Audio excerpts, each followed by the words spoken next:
জলপাইগুড়ি জেলায় এক কলেজের অধ্যাপিকা, এক মহিলা প্রফেসরকে, সেই কলেজের প্রিন্সিপাল, তিনি বলেছেন যদি তিনি চাকরি না দিতেন তাহলে ওই অধ্যাপিকা নাকি বার ডান্সার হতো। এইটা বলার পর গোটা শিক্ষক মহলে হইচই পড়ে গেছে।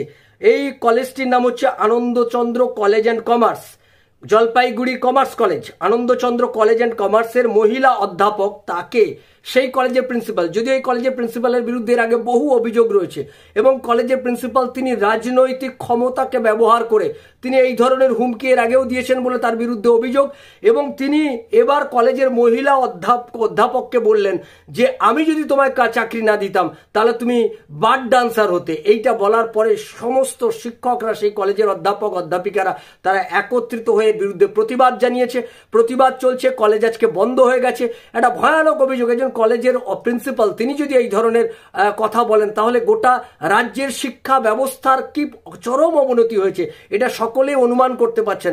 এই রাজ্যের একটা সরকার চলছে, যে সরকার আমরা দেখলাম যে শিক্ষা ব্যবস্থাকে একদম ধ্বংস করে দিয়েছে। রাজ্যের শিক্ষক শিক্ষিকাদের চাকরি বিক্রি করেছে এই রাজ্যের সরকার।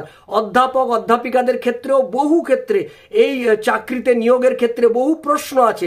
এখানে দাঁড়িয়ে একজন প্রিন্সিপাল তিনি বলছেন তিনি নাকি ওই মহিলা অধ্যাপককে তিনি নাকি চাকরি দিয়েছেন, এবং তিনি যদি চাকরি না দিতেন তাহলে ওই মহিলা অধ্যাপক তার এই এতটাই তার যোগ্যতা যে কলেজের অধ্যাপনা না করতে পারলে তিনি নাকি বার ডান্সার হয়ে যেতেন। এইটা একটা ভয়ঙ্কর অভিযোগ প্রিন্সিপাল করেছেন।